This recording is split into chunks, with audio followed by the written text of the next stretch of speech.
Welcome to the Not Old, Better podcast.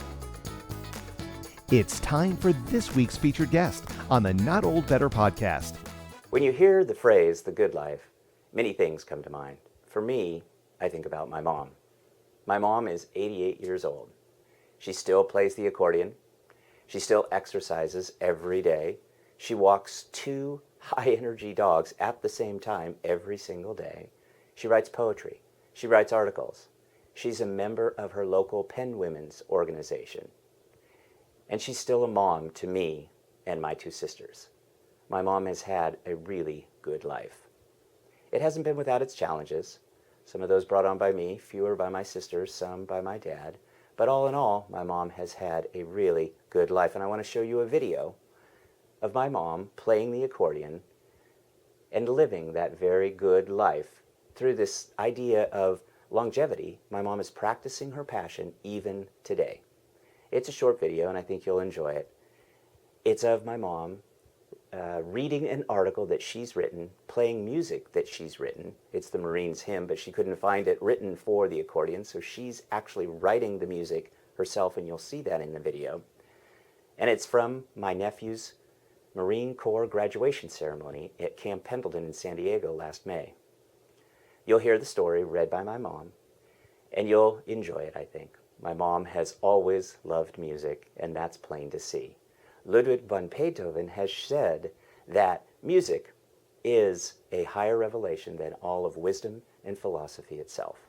And while that can be debated, certainly for purposes of this video and my mom, you'll see it very evident. You'll also see and know that there is a good bit of evidence that the brain responds to music stimulation and activity much, much later in life.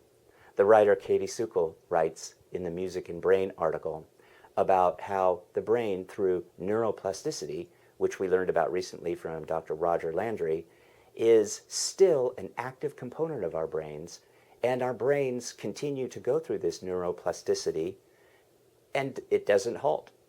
So the brain can be stimulated through music, it can be stimulated through learning, it can be stimulated through bilingual education, and together it can add to a great deal of motor coordination, cortex stimulation, and adding to both learning and memory. My mom's accordion weighs 22 pounds, so as she hoists the accordion up to play it, she squeezes the bellows, she finds the keys, she produces this beautiful, clear music. She's actually getting a physical exercise at the same time as she is getting her brain stimulated. Those are all important components as we age. I hope you enjoy this video.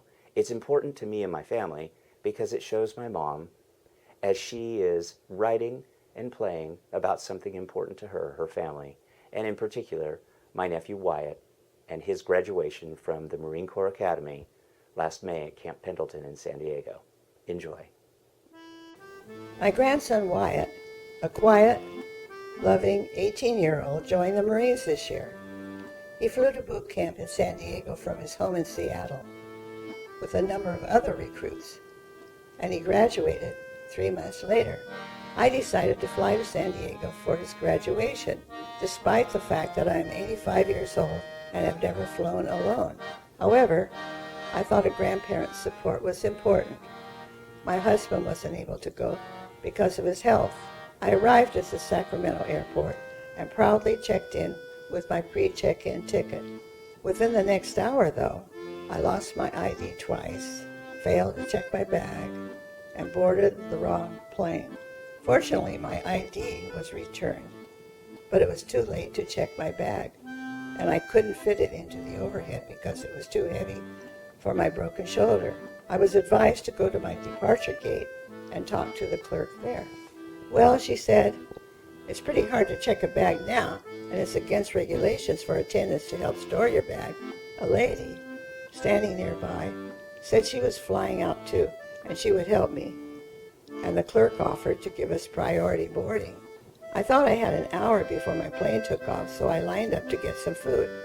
However, before I could do that, the lady ran up to me and said they were boarding the plane and we were supposed to board first. I followed as fast as I could, and once seated, looked for my ID. Couldn't find it. I panicked. I had to get off the plane.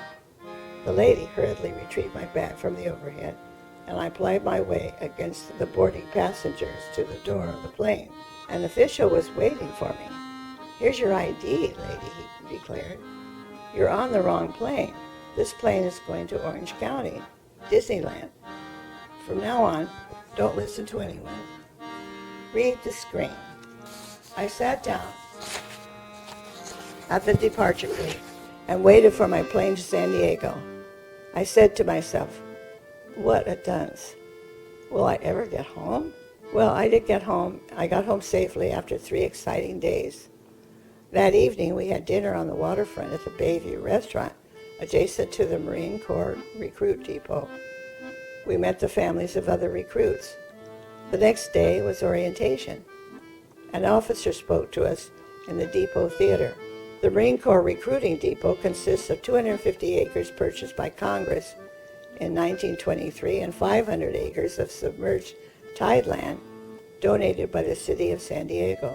All recruits west of the Mississippi are trained here, except women, who are all trained in North Carolina. Your son will be transformed from a boy into a man, the officer told us. The Marine Corps recruit training is the most difficult recruit training in the nation. The final event, the Crucible, is held at Camp Pendelton. It lasts 54 hours over a grueling 40-mile course. Wyatt had to learn to shoot a rifle, as all Marines are required. He had been assured that he would not have to fight in combat. He will work in communications. After orientation was the first time we were able to see Wyatt. He was tall and thin, had lost 40 pounds. His head was shaved, but he was in good spirits and glad to see us. We all had lunch at the Bayview restaurant, after which we toured the museum. There I met another grandmother, and we began talking, both expressing our concern about our grandsons becoming Marines and about what war does to our young men. Janet and Mark, my daughter and son-in-law, had tried to talk Wyatt out of joining, but he was determined.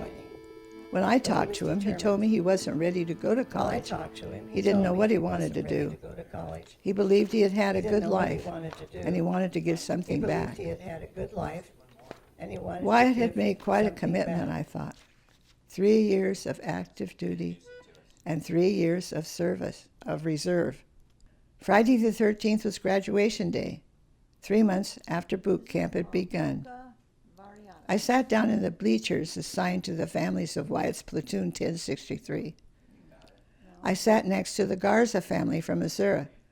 Their recruit won the Marksmanship High Shooter Award for Wyatt's platoon. 6 platoons of about 90 recruits each took part in graduation.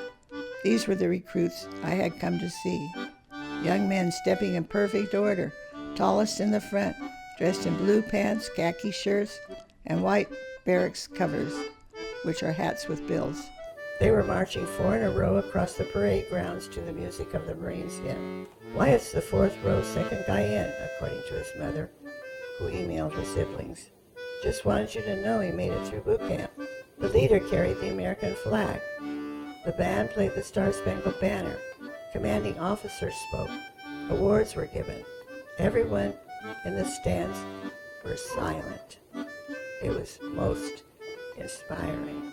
That afternoon, our group went to lunch. Wyatt, Will, Mark, Janet, Lisa, who's Mark's sister, and I. We sat outdoors under a large umbrella at a Mexican restaurant. Wyatt wanted tacos. He answered our questions, talked about his experiences.